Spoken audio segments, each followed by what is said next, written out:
All right, this is jpeg2RAW, show number 83, recorded on May 14th, 2013. And tonight we're going to jump right into it because Tim's going to have to go in just a little bit. Tonight we're talking about the Adobe Creative Cloud. Adobe released some news recently in the last week or two that they are ending the Photoshop as a standalone product. You're going to have to, well, I say standalone, but the only way to get it is through subscription-based. You know, if you are a CS6 user now, whether you're in the Adobe Creative Suite like I am, or you're just using it as standalone, that is the last version they're going to sell as standalone. From then on, it is subscription-based. And that goes with a number of the products, I think, that are in the Creative Suite. Lightroom will remain, for at least for now, a separate product. Adobe Photoshop Elements will remain a separate product that you can buy individually. And remember, Lightroom is, I think, brand new, $149, and the upgrade is like $79.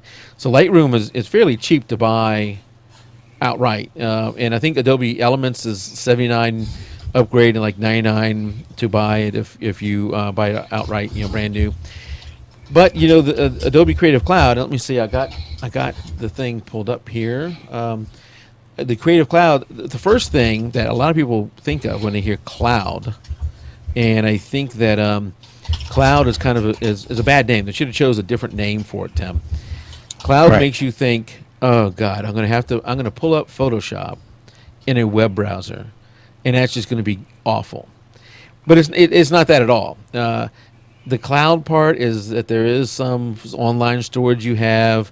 It does have to check phone home every once in a while. I think it phones home once a month, and then you can go like 90 days or something like that of no connection. It still works. So you don't have to be connected all the time.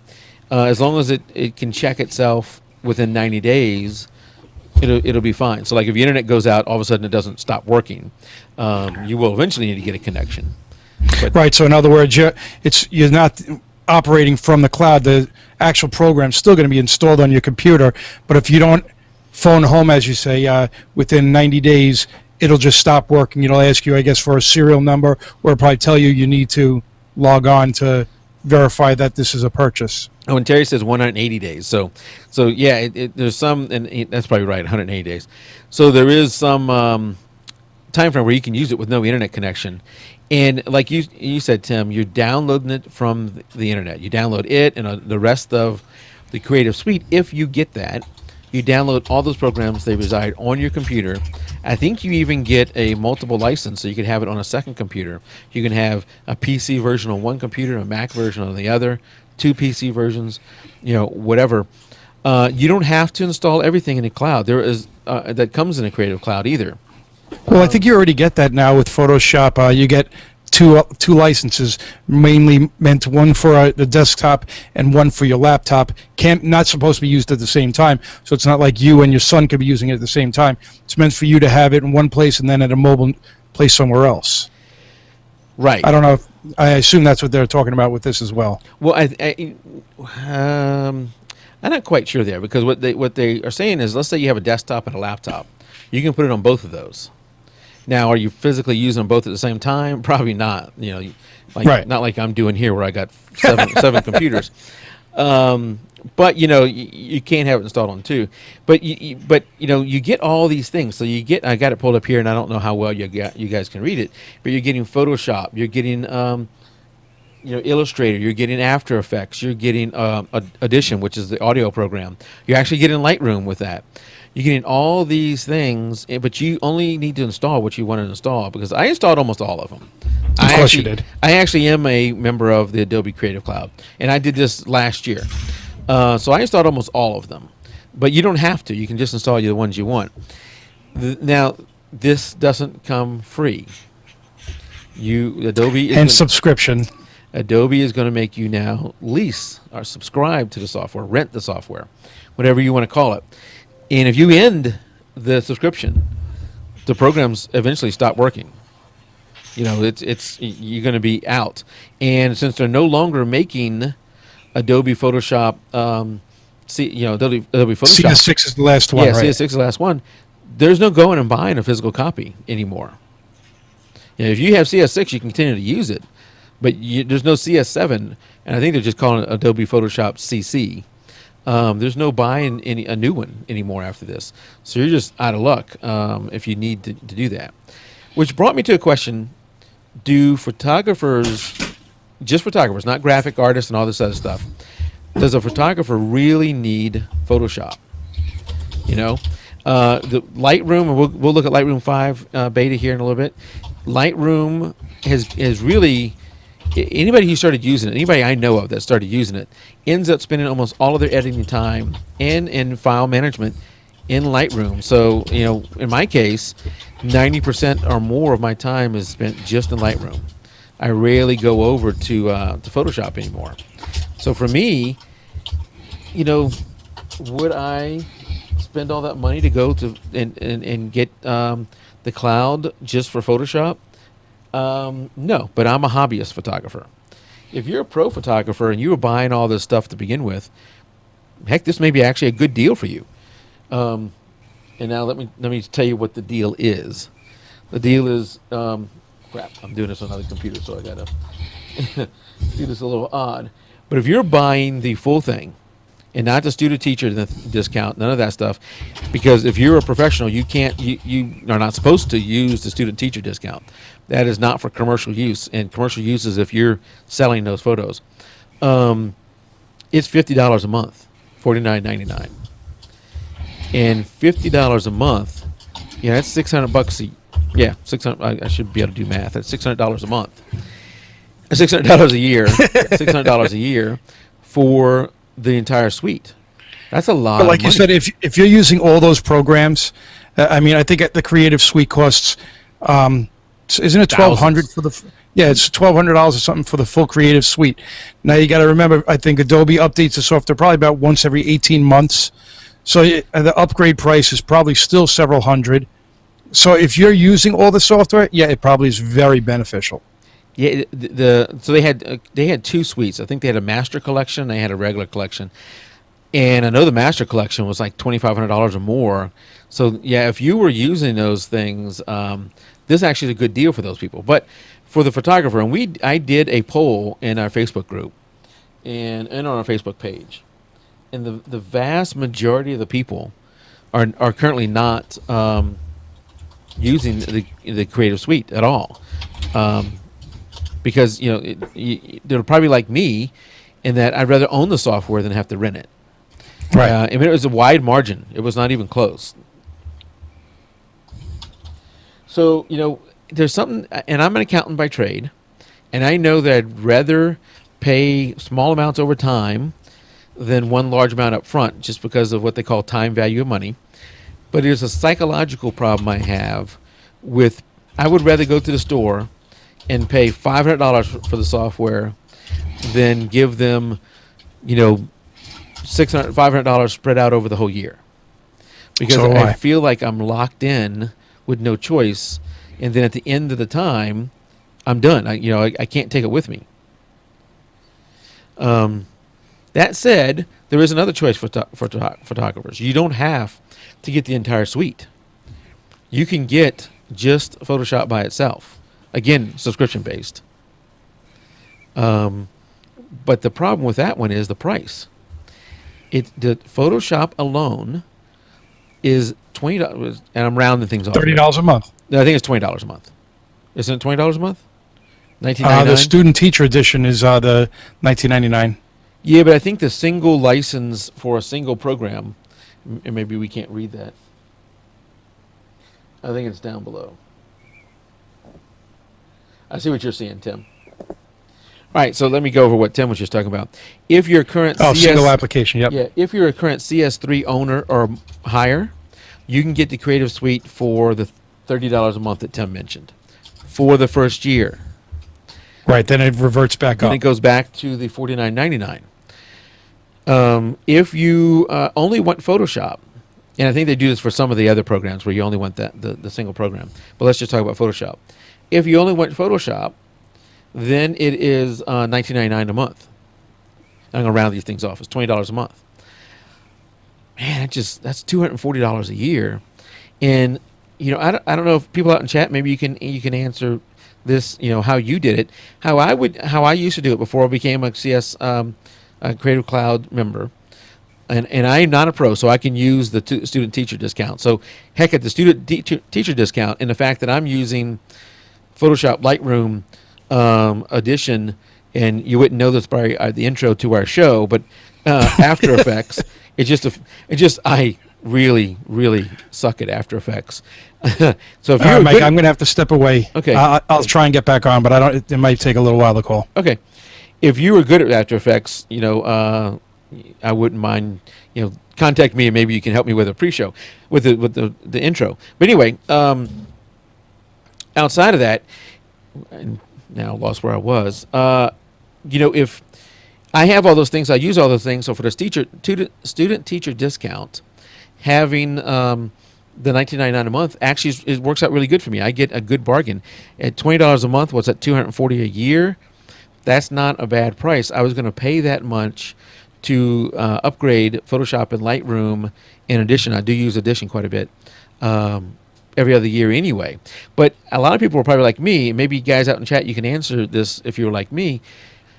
When I owned the box copy, I actually would skip one or two versions of Photoshop. So maybe I would buy Photoshop CS, the first one, and then I would buy Photoshop CS3. So I skipped 2. And then I went from Photoshop CS3 all the way to Photoshop CS6. So I skipped 4 and 5. So I didn't make every upgrade. How about you guys out in chat? Is that how y'all did it, or would you make every upgrade? Because I think if you did every upgrade, then maybe it's a different model for you. It really comes down to personal use. And Terry Chapman is saying he would skip upgrades too. So that's where we're kind of locked in. We can no longer, skip the upgrades. Adobe says they're going to roll out the upgrades faster through the Creative Suite. They're going to not wait to give you full versions, but they're going to roll out features. So maybe they come out with an improved, content-aware fill or whatever it is for Photoshop. Rather than rolling that into a whole new, brand new version of Photoshop, they just roll that out. When I found the $10 deal, I upgraded. I'm not sure what the $10 deal is. If you own Photoshop already, it is $10. Oh, are you talking about for the Creative Suite? You can rent. You can get Photoshop CS, whatever it is, subscription for $10. But again, I think that's just for the first year. Just Photoshop, yes, and that's just for the first year. I think in the second year to go back up to $20. For me, $20 get the whole thing actually is a good deal. But it comes back to the question of if you're a photographer only and all you want to do is your photos. You're not wanting to use Edition. You're not wanting to use Premiere Pro, which is the video program. You're not wanting to use After Effects, which is a video program also, and Illustrator and all these other things. You just want to do photos. Do you really need Photoshop anymore? Lightroom has really, from the first version of Lightroom to the current version of Lightroom, it has really improved over that time. And we're going to go over a few of the features tonight, hopefully. And you'll see that it is improved quite a bit since the early days. And you're doing more and more stuff that used to be only available in Photoshop.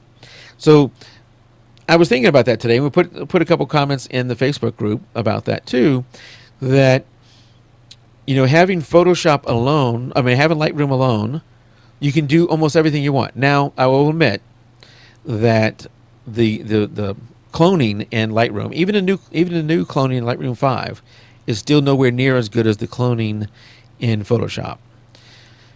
But it's getting so close that is Photoshop worth the amount of money you're going to have to pay to get it? And there's another option. It doesn't have to be just Photoshop or Lightroom. It could be Photoshop or Photoshop Elements. Photoshop Elements now contains a lot of stuff. It includes layers. It includes even Liquify inside of Photoshop Elements. So, there's other options. And I'd be interested in what your comments out there in chat. Anybody out there in chat use Photoshop Elements, a current version of Photoshop Elements? It really has come a long way, and it is so much cheaper than Photoshop. It is, $79 for the upgrade, $99 for the full version. It just is way cheaper, and for a pure photographer, that's probably good enough. I know you hear everybody, and I wonder how much of this is peer pressure, because you hear everybody talk about Photoshop, and I have Photoshop too, and I like Photoshop, but again, I spend almost all my time in Lightroom. So, for let's do a show of hands or whatever out there in chat. Yeah, so Photoshop Elements now has content aware. Does it have CMYK values? Because I thought that was one of the things it did not have. Out there in chat, I don't know if you're asking me a question or you're telling me. Because I thought the CMYK values is something that Photoshop Elements does not have.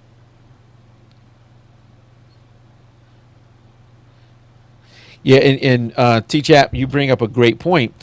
The prices we just showed are the prices today. There's nothing stopping Adobe from raising those prices later. Because once they have us locked in to those prices, what are we going to do? I mean, locked into the subscription, and there's no option to go back to a box copy. What are you going to do? You have to keep the subscription up. And there is a question, what about the proprietary files that you create?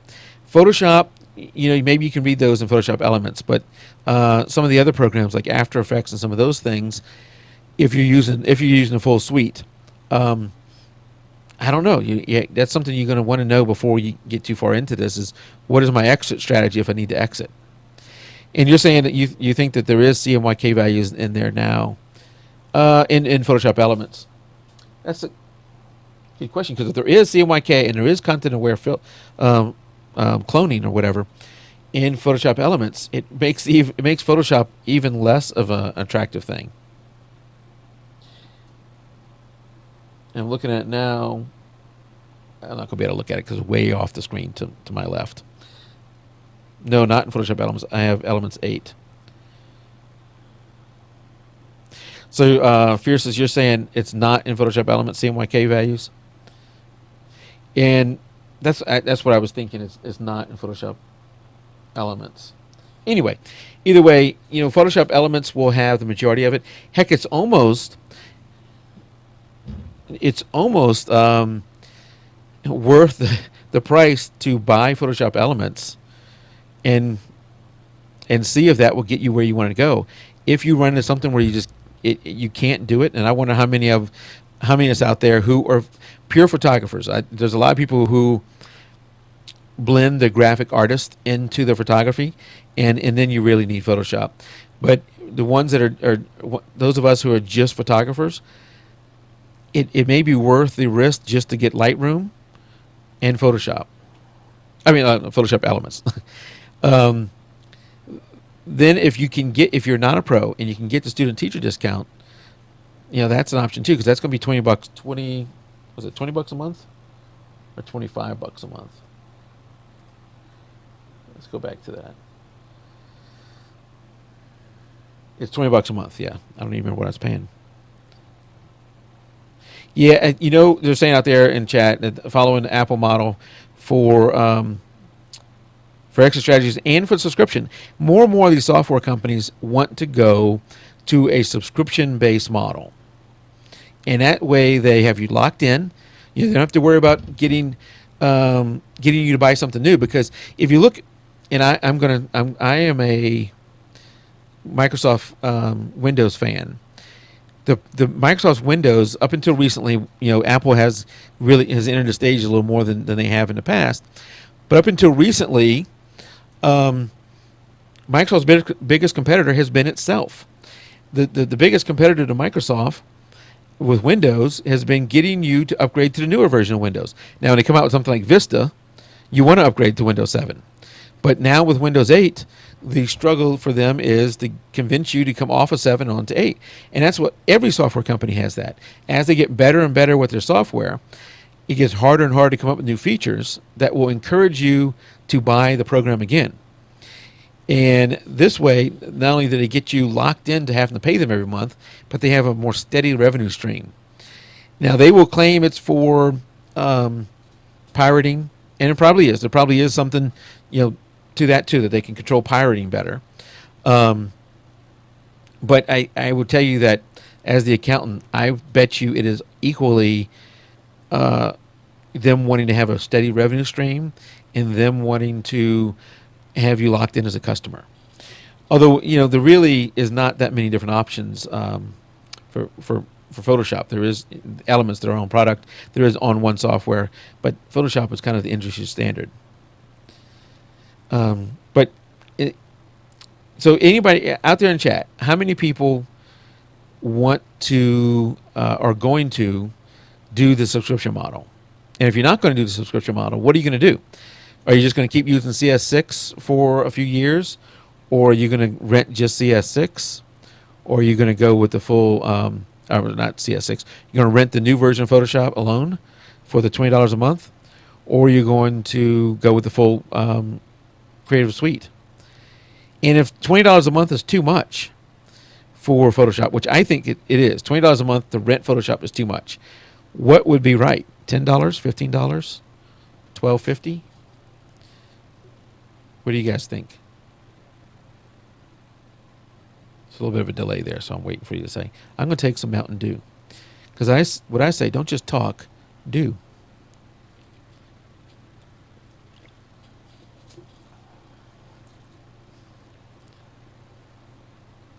I feel $10 a month is the right price for Photoshop only. I think so too. That's $120 a year. Yeah, I think it will open the floodgates for other developers. I think that you think about this. Let's say you got Lightroom. We had Topaz Labs on a few weeks ago, maybe a month or so ago. You have Lightroom. It's $79 to upgrade that. As long as they keep it as a standalone product and don't force you to get, subscription based, which who knows, that may be coming up too. You buy something like the Topaz Labs suite, and bam, you look at there. It opens the door to another vendor to fill that gap on the things that photographers are mainly going to use. Because you go through, for those of you who own Photoshop, go through Photoshop and realize just how many things you either never use or you almost never use.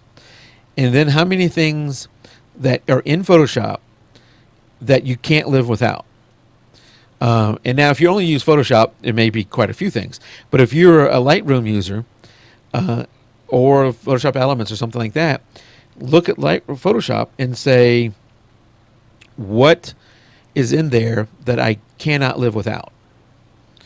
And then you kind of answer your question for yourself. For me, the one thing is the cloning is still better, but Lightroom is getting much closer with that.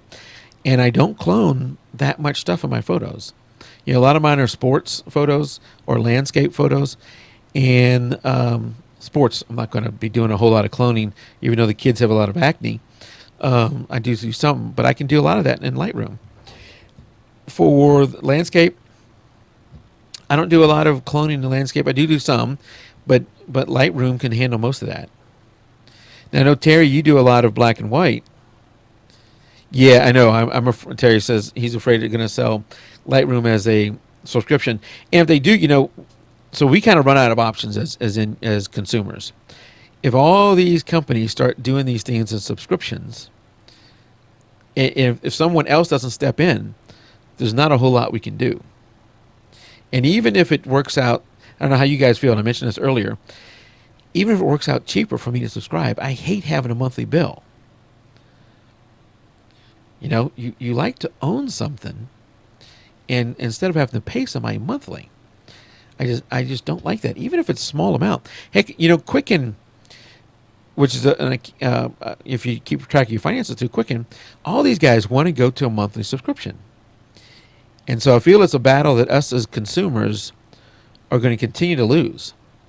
There's just no good into it. But I say all this, and I am currently a CS, Creative Cloud subscriber because I get the discount. So while I hate having a monthly bill, I'm actually loving all the products I get. I'm using products now that I'm not good at them. I don't know how to use them, like After Effects. Again, if you use After Effects and you want to do an intro for us, let me know. Um, I love playing with all those, and it's things I would have never bought on my own. And maybe the drugs that they're dealing with, they're going to give you all these other things along with it. So that's it. I'd like to continue to have the discussion on our Facebook group or on our Facebook page. I put it on both. If you're a member, if you like our page and you're a member of the group, then okay, I have to come back to that in a second. If you're a member of the page, the group, and like our page, you probably saw them both. But there's a lot of people who are not in both; they're only in one. So I have that chat going on both places. So let's continue that chat and talk about it, because I think it's something that photographers need to think about. We're all been told, a lot of us have been told, you've got to have Photoshop. And I don't think that's the case anymore. So I want to continue to have that discussion. And I think there's a lot of confusion around Adobe Creative Cloud, that cloud part. It is not running the software in a web browser. All right, so what was the question out here? As long as nothing changes, your computer, your camera, etc., will we still be able to use the versions we already have? Yes, you still will be able, if you have CS6, you will still be able to use it. You can uninstall it from one computer and install it on another. There may be where you have to call them and get them to redo the license on that one. But Adobe will continue to they're saying, and there will be an end to this, but they'll continue to do updates for Camera Raw. So let's say a new camera comes out, you go buy that new Nikon or that new Canon or new Sony, and you need the update for Photoshop to for Photoshop, for Camera Raw, to read those raw files. They're saying, at least for now, they will continue to do those kind of things. And they will do bug fixes. They won't do enhancements, but they'll do bug fixes. But with all software, there is an end to life. They won't support that thing forever. At some point in time, they will stop sending out updates, and then at some point in time, that whole there's a computer sitting at Adobe somewhere, or wherever they have it, that does that licensing thing. Whenever you install it, it checks against that license, and then says yes, you're valid to install it. It's a valid license. At some point, they will turn that off. It'll be years from now. So you can continue to use it for years. And they're not, as far as I know, they have not told us an exact date. They will eventually tell you the date. And at that time, you'll have to do something different. And at some point, there's very few software that you can get that you can continue to use. The software you're using today, 10, 15 years from now, most likely there's a number of reasons why it won't work. The operating system, the hardware, the people who wrote the program, weaknesses, security weaknesses found in it, all these kind of things, it won't work forever. So at some point you got to do something. And by that time, hopefully we have some other choices. All right, so enough of that. We're going to try something new here, and hopefully my computer does not crash on this. We are going to try, let's see how the CPU does. We're going to try and look at Lightroom 5, the beta version of it, and do a couple of things on here. And what I'm showing right now, it looks a little weird because you got the left-hand side of Lightroom 5 also larger off to the right, and that's so you can see some of the things I'm going to do. So hopefully this works. We'll have to watch the CPU. If you guys if we start getting some audio problems out there, let me know. But the CPU looks good right now. So this is Lightroom 5. It looks very similar to Lightroom 4, but there's maybe something over here that you've never seen before. But before we do that, let's go and look at the new Content Aware Fill. Or not content, the new cloning tool. Now, I don't know how well you can make this out, but right here, right around the, and here in the clouds, there is a speck of dust. That's fairly easy to see. I can see that one. But I'm going to go to the cloning tool, and, whoops, I didn't want you to see that yet. Go to the cloning tool, and down here below it, there's a new thing called Visualize Spots. And I'm going to do this. If I turn this on, it turns it into this type of thing, which is what, like a negative or something like that. And you have a slider, and you can slide this back and forth to find your dust spots easier. And what I have found is it's different for each photo, but almost all the way to the right, about 80% to the right is what I found. And it looks like there's little circles, a little circle with a dot in the middle of it. That is what the dust spot looks like when I find it. And there I just cloned it out. Done. And the dust spot's gone. Now, that was not a whole lot of dust, but it shows you a new thing you have in a cloning tool to get rid of that. All right, now we're going to pull up another image here. And this is my son a number of years ago, back when he was getting some candy after Halloween. And now we're going to use the cloning tool again. This is something that, so the cloning tool that you just saw where you can find the dust spots, that is new in Lightroom 5. If you remember in previous version of Lightroom, the only way to do cloning is a dot. If you remember that? So let's say I want to clone this out here, this light. I come down and now look, just like in Photoshop, I can drag and clone it out. Now what it does is, and I found a lot of times it gets this wrong, it shows you where it's choosing the stuff to clone from.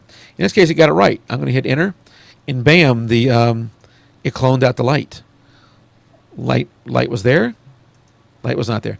That is something you would have, in the past, jumped out to Photoshop to do. That would have been much harder to do in Lightroom alone. You would have done a series of dots.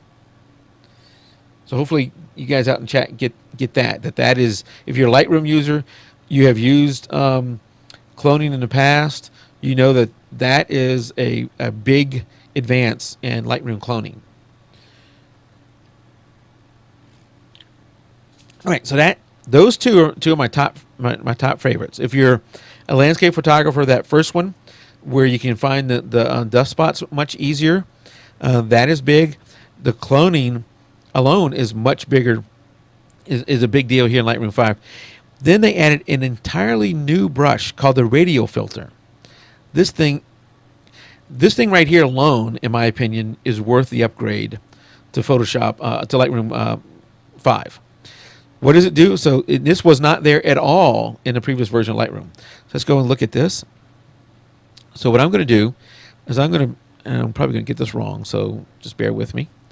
Drag this around my son. It kind of encompasses him. I'm going to do things a little overboard just so you can see them better here in the video. So this wouldn't be like how you would edit it in real life. So now what I have done is I have inside this bubble, and I can invert it. I can have it be outside, but in this case I'm doing it inside. I'm sorry, just the opposite. Right now it is the outside the bubble. So watch as I'm going to take the exposure way down. And it's affecting everything outside the thing. So basically is creating a, what do you call that? A vignette around that. So I'm doing that. I can also change the tint and make it blue, greenish, whatever. Change those back. I can change the saturation and make the whole image black and white except for him. Any of these sliders you can change. You can also change the filter. I mean the feather, not the filter. The feather to make it a harder line or a softer line. I had it at 100%. And what I've shown you before, you can do this where you do the invert, so it's just the opposite. It's inside or whatever. The other thing is you can have multiple of these. So let's say I'm just going to do just his face area, a little bit tighter. And do that, and I'm going to make the outside black and white, something stupid. All right, new one. Whoops. I want to do a new one.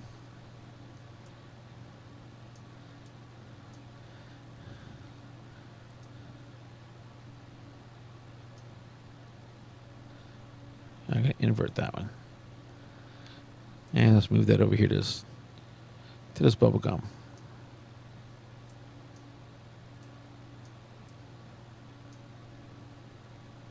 Man, it didn't work too well. But you get the idea where you can have multiple ones here. What's happening there is I don't want the exposure down. There you go. Bring the exposure up. Bring the clarity up. Bring the saturation up. And done.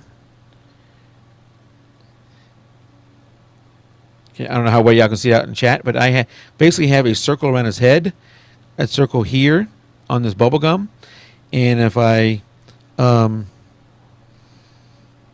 that on and off, I'll go back to where we imported it.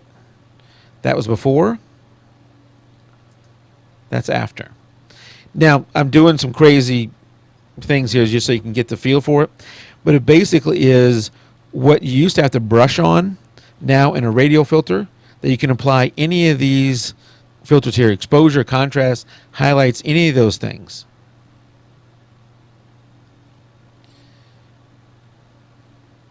So we're at a new level of selective color.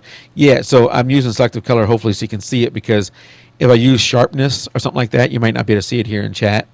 Again, this is a stupid edit, but I'm doing it more so you can see what I was doing. Now, one thing, and this is not going to work here either, but have you guys, and this was in Lightroom 4, anybody ever used the previous button? What the previous button is going to do, watch this. If I hit previous, it's going to apply everything I did in the previous photo to this photo. Everything, even where I put the spots, which is pretty cool. In this case, it made that, red in his face. Actually, the face is in the right spot, but selective color again. So that previous thing is pretty good. So I would not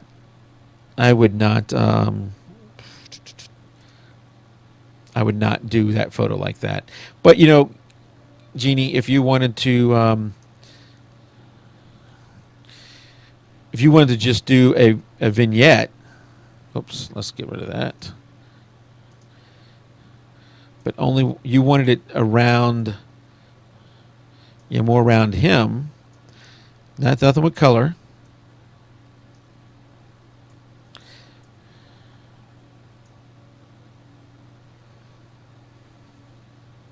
Let's not even do the hand. Let's just do this area. You can create almost your own lighting scheme there.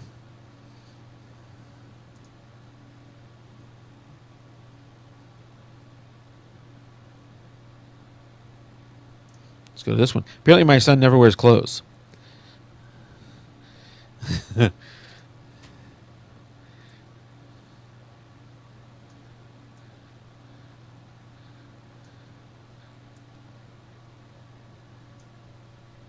Yeah, let's leave it. Let's leave it like this.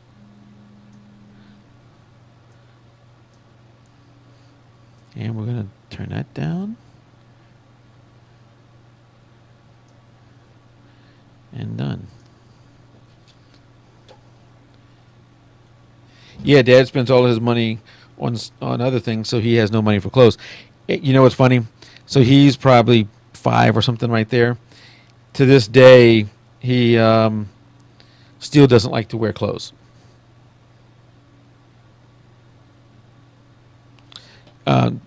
And he's now a teenager, so we have to make him wear extra clothes. Anyway, so you get, maybe I'm not showing you the best way for this filter, but you kind of get the idea of what you can do with that radial blur. I mean, with the radial, what's called radial filter. Things that that used to maybe you only did it with like the kid on the middle. You only did that with vignetting before, and now you have a lot more control over it.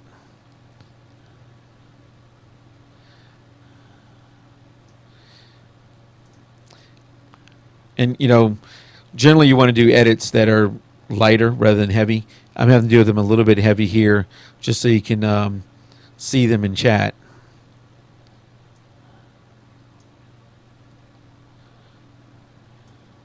Now, in this case, it got it wrong. So I am going to grab this over here. And that's not a very good clone, but in this case, what it was going to do, when you put that over there, it shows you where it's grabbing it from. It was going to grab it from the wrong place. It was going to grab it from right here on top of that branch, that weed, and it's going to remove one weed and install another one. So I just moved that spot over a little bit until it looked right. See, about there. And there we go. That's better. Still not as good as what you would have in full Photoshop, but you get the idea. This is Lightroom Beta 5. So those are some of the new features. Now, another new feature, and we're going to try this live for the first time, is when you go, let's go back to the library. We're going to go to import. If you are a person who uses, I don't want to get it from there. Where do I have these? Lightroom 5 photos. Maybe you use a desktop and a laptop. You have a laptop, and you're sometimes away from the main storage for yourself, or you have external storage that's not always plugged in. There is something new called Build Smart Previews. So we're gonna do these here, and I'm going to install them onto a external drive. So I'll find it here. That then I'm going to unplug. So let's import those. What this is going to do is it's going to build, and hopefully I clicked that Build Smart Filters. Now I don't remember if I did. Smart Photos. This won't work if I didn't do it.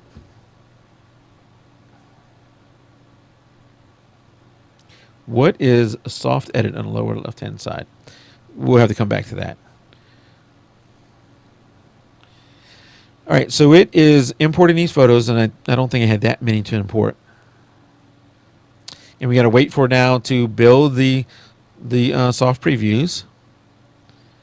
Now, if you have external storage, and you've maybe with a laptop or just regular external storage, you know that when you uninstall the storage, and let's let it finish rendering 1-to-1 previews too.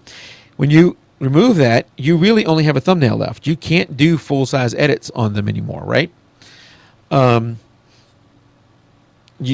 have to wait till you reinstall, you reattach whatever the external storage, and this has taken a while to do that. I think I have the previews, the 1-to-1 previews going to another drive, so we can do this.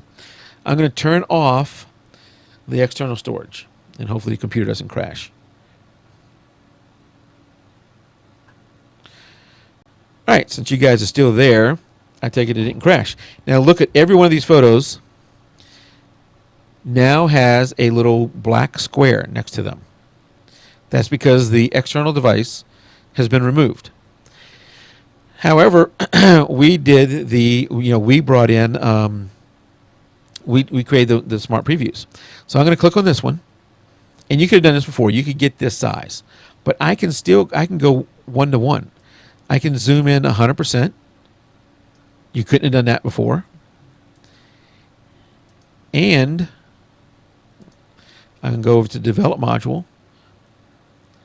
I can still do all the edits on this. So this one actually is a better one. I should have done this one before. But I just brought it in. So we're going to do Visualize Spots. And this is a little bit harder to see, but I can see one right around there. I get rid of that one. See one right there. One right there. A big one right here. Yeah, so there we're done. I got rid of those spots. I did all those edits, and the photo is not even attached to the computer right now.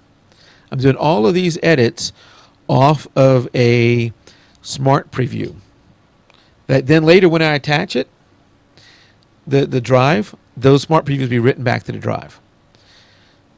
So I can do that. I can do any of the edits that you want to do to this thing. Let's see if this one has any spots.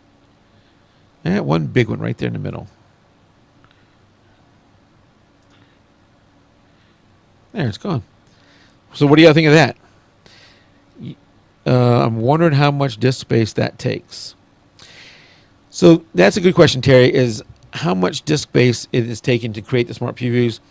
I don't know. I need to test that a little further. I don't want to look it up here online and waste y'all's time with that. But it will take up some additional space. And obviously you can't build the Smart Previews on the same disk that you're going to be removing. It needs to be somewhere else. But this is great for a laptop user. Maybe, if you're a laptop user, you put all this stuff on a external storage, or I guess even a desktop user. You put all this stuff on an external storage. You may not have it on all the time. You do your edits. Later you connect it, and all those edits go, get written back. So it is a neat new feature. Not something I'm going to use that much because I always have mine always attached, and I'm going to turn this thing back on and reattach the storage.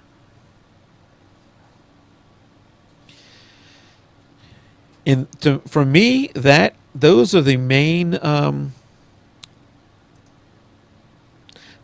features of it. Now, Jeannie, you had asked what is the soft edit in the lower left hand side? Soft edit in the lower right hand side. So we probably need to go back to develop module. You say soft proofing? Is that what you're talking about? And that has to do with seeing how it's going to look when you go to print. Yo, JPEGers. That is not something that I'm ready to talk about right now. I'm not an expert on that for sure. But those are the main features. They did make some changes in the book module. We'll see if we can do this without stressing my computer out too much. They made some changes in the book module where you can, now I'm forgetting what you can do over here. Let's not even talk about the book module. That's not something I deal with that much. The main changes are your cloning, your radial blur, your smart preview. Those are the main things. There's actually, I think about 100. There's over 100 different other enhancements they did, but most of them are pretty small. So for me, and I've been running Lightroom 5 beta now for a while, it has never crashed on me. It has been rock solid. Got to tell you, as soon as it comes out, I'm going to be buying it because it is, and that's why they weren't coming up. Let's go back to the grid. Back to the grid, and you'll see all those things are gone now. We don't want to do that. Now it sees them as attached. It's right. It wrote the changes back to that. Because remember, you're doing edits that are non-destructive. Lightroom does all its edits that are non-destructive. So it's writing it to a very small file. So the edits are actually in that XMP file, or if it's DNG, it's writing something there too. It's very small, and it won't take it long to write back to your storage. So so far, very, very pleased with Lightroom 5. All right. Any questions out there in chat? And it looks like Tim's not coming back tonight. Just going to be me. Unless Jim Collison wants to jump in with me. Honey Badger don't care. Yeah, Tim had an emergency with his work, and he actually we can spy on his house. Too bad this isn't like a drone or something where you can move around. But here's Tim's house when nobody's there.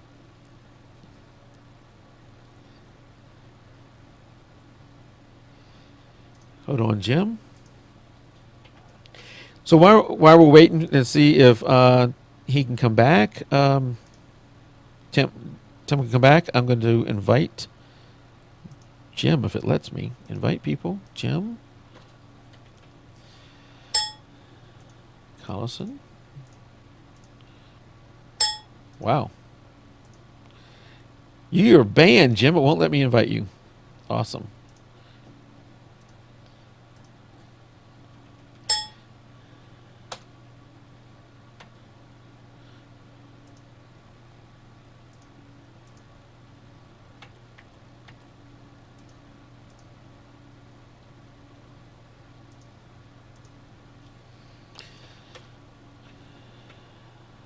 Okay. Well, that was not working, and now got all that messed up. All right. Next week we have. Yeah, that's funny. Next week we have. What's his name? Daniel? We have Gina Perry, her friend, coming on to talk about street photography, something we haven't gone over yet. And tomorrow night, I'm doing a pre-show interview with a guy who's going to come on in Daniel Torden, I think is how you say it. And who knows, I say everything wrong. But then on June 4th, we have Don, a guy named Don, coming on, and he's going to be our first macro photographer. He's also a infrared photographer. And he'll be coming on a later date to talk about infrared photography. But June 4th, he's coming on and talk about macro photography, a subject that we've never gone over before. And next week, street photography. We've never talked about that before. So 2 subjects we've never talked about.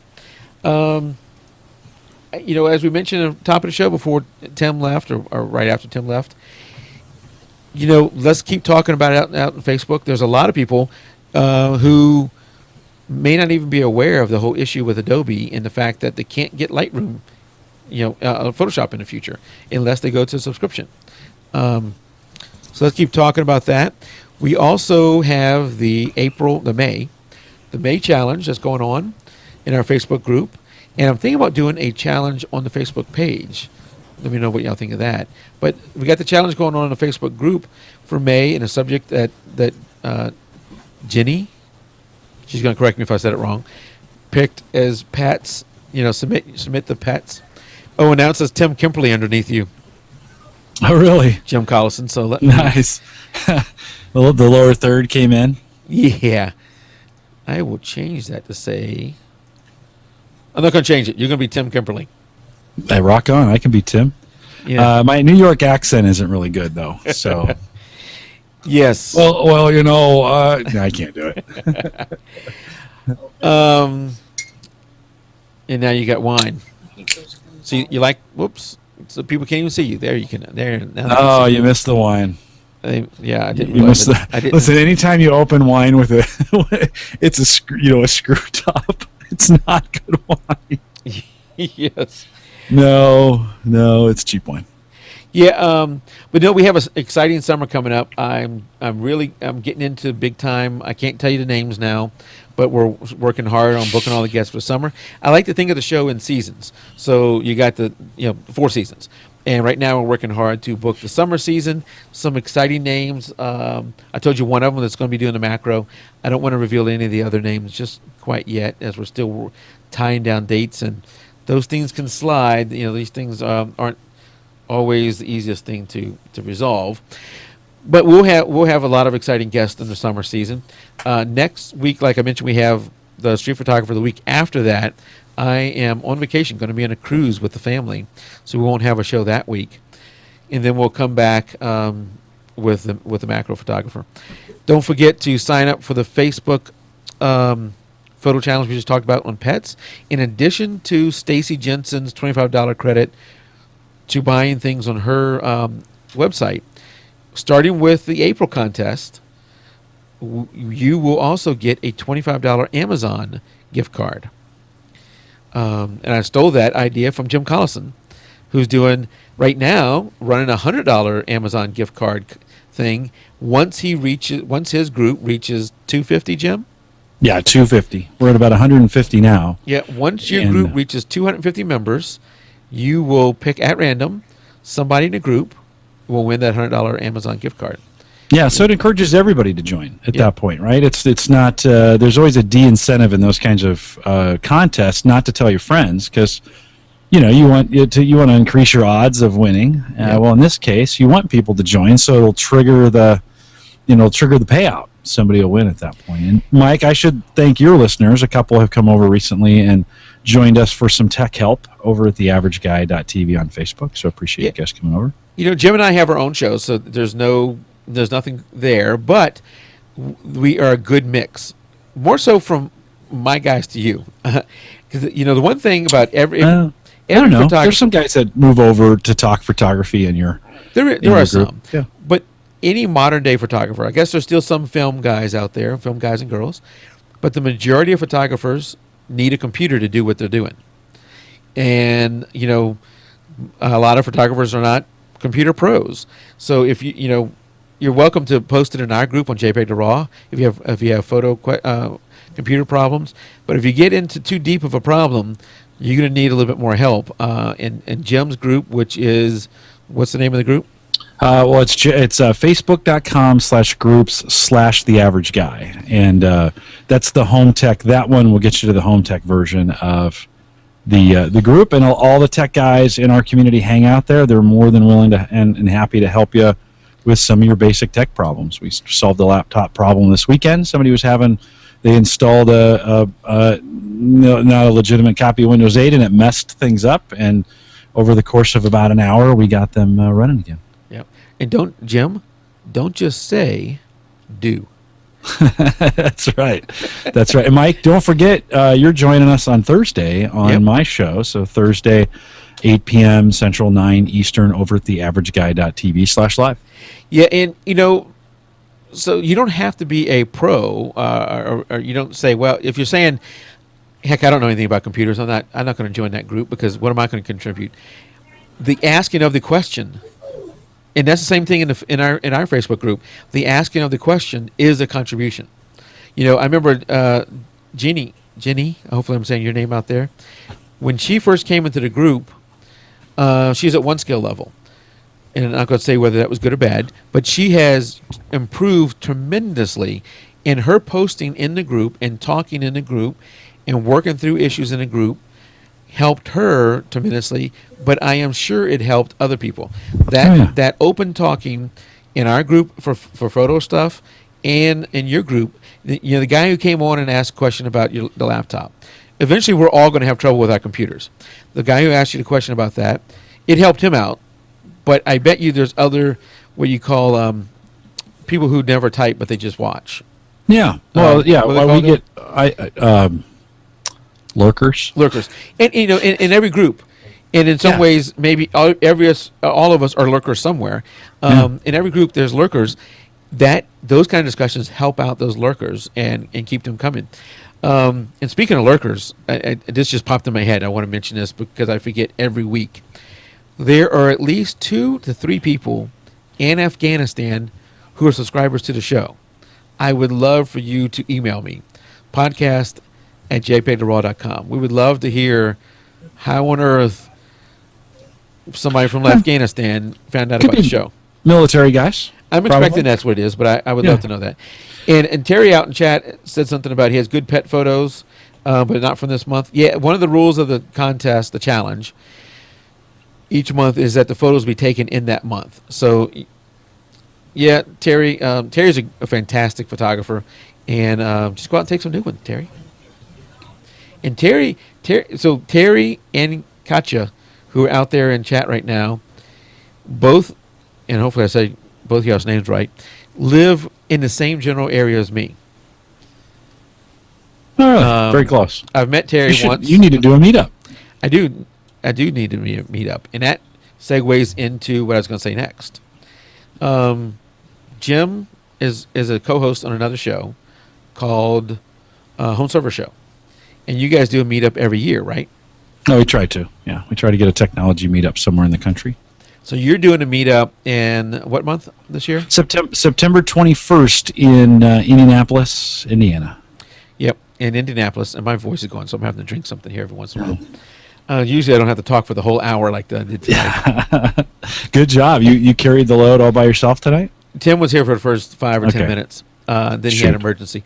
But I bring that up because in September, I'm going to be driving to Indianapolis, potentially, and I haven't committed yet. I'm going to be driving to Indianapolis to go to this meetup.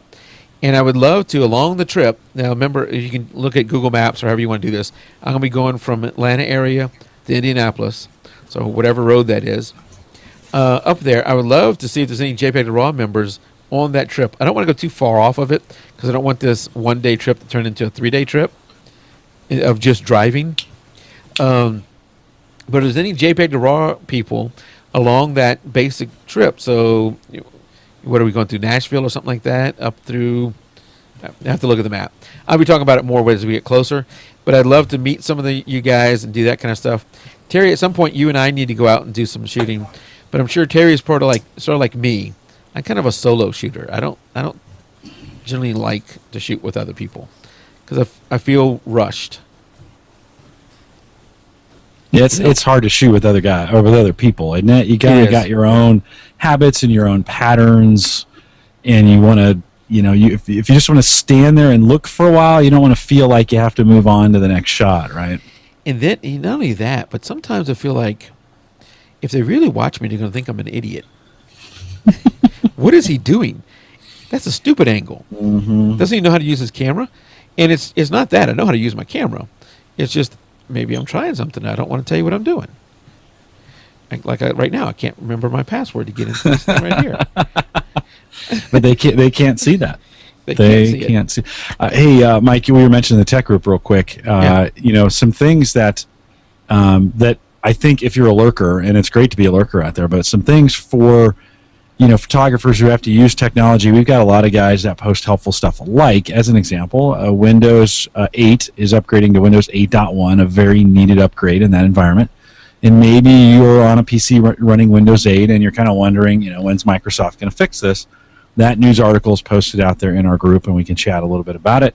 And so a lot of times deals on PC equipment and conversations around Windows. We don't get a lot of Mac conversation. This is probably where we could use your help. I'm okay with Mac, by the way. You can come in and talk about Mac in our group if you want. You don't have to be. Some of those Mac forums aren't the kindest places to be, or maybe you feel like you have to be a super techo to get in one of the Mac forums. Hey, you can join ours. Post something out there about Mac. Everybody's really nice and kind, and we'll talk about that as well. So Terry out in chat is going scuba diving. I'm welcome to go along. I don't know how to scuba dive, so it wouldn't be so much scuba diving. It would be more just like drowning for me. So that may not be good. But that you think about, we're doing show 83 here. We've covered a lot of topics. Covered a lot of topics more than once, and there's a reason for that. We're going to cover some topics more than once. And here comes Tim. And my picture's not here again. But there's still a lot of topics to cover. Underwater photography, like Terry just talked about, we've not covered that at all. Boudoir, which, believe me, behind the scenes, I am working hard to find the right boudoir person. I am searching boudoir sites night and day. It's a hard job, but somebody's got to do it. I was going to say, wow, that's not difficult. If you need some help with that, Mike, I'm more than willing. That brings up a good point. If you have a guest suggestion, Tim and all the admins have access to our spreadsheet to where we have all these different guests and everything. Send us an email at podcast@jpeg2RAW with your guest suggestions, and we will contact them. We'll put them on the list, do some research on them, and then reach out to them and see about getting them to come on. You're turning red. It's getting warm in here. I'm going to turn my air conditioner back on. There you go. Telling you cannot even hear your air conditioner when it's on. Yeah, and she's saying, and that's the thing, Terry. So I'm looking for a boudoir photographer who is got good shots, a good body of work, and I probably shouldn't use body. Yeah, I was going to say wrong choice of words. a good portfolio of work. Nice. a good portfolio of work that are tasteful shots. I'm not looking for Penthouse magazine stuff. I'm looking for tasteful boudoir and someone who's willing to share with us So it's been looking for blushing again. I hope I'm not blushing. I think it's just warm in here. I think they're just trying to make fun of you. And Red Caution. I'm not sure who Red Caution is. That I don't remember you. Are you new here? Anyway, earlier I saw you said something about Kentucky. So yes, as I get closer to going up to that Indianapolis trip, I'll post more in our Facebook group and on a page or something like that. Maybe even on the our website, the route I'm going to take, and try and hook up with some people and see if there's any kind of way we can meet up. It doesn't have to be to go shoot. It could just be to have lunch or something like that. Just to chat for a few minutes as I head up. I don't want to go too far off the track, and I don't want to ask anybody to travel too far.